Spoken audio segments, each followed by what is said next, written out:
may have seen this group protesting downtown Spokane earlier today. It's a union representing over 300 EMTs, paramedics, dispatchers, and ambulance mechanics who work for American Medical Response in Spokane. The group is currently working on negotiations for their contract, and they say it is not going well. If the group goes on strike, getting an ambulance in an emergency could be extremely difficult. New on Nightside, our Ron Yakor spoke to those on the front lines and explains how it impacts your safety. Aaron Kirsten, their contract was up on June 30th. Mediation is planned for July 17th and 18th with a federal mediator. These are the EMTs, the paramedics, the dispatchers, and the ambulance mechanics of Spokane. Teamsters Local 690 members, they say they want a better quality of life. It's tough for Spokane's EMTs and paramedics to take care of other people when we can barely take care of ourselves. Kevin Morcom's been an EMT for 10 years. He says the starting salary for EMTs is $17 an hour, a wage that's not livable anymore. The cost of living's gone up, you know.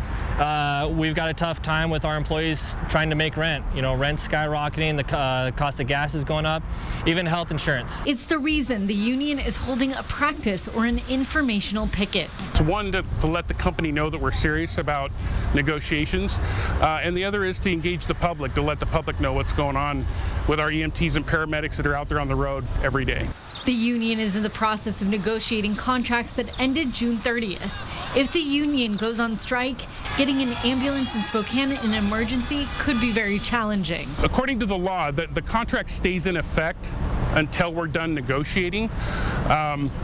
So it's in effect right now, but there's some limitations on the contract. Retention in Spokane, Kuhn says, is a problem. So we have been losing people over the last couple of years, and that's not improving. It's getting worse because we don't have the higher wages to draw people into the business. AMR Spokane, in a statement regarding negotiations, wrote in part, quote, AMR Spokane's goal in these negotiations is to ensure both organizations find an agreeable middle ground that enables our valued first responders and other employees to receive a market comparable agreement that also ensures a financially sustainable system for the future. Morcom just wants a change. I love the job. I love, being able to take care of somebody.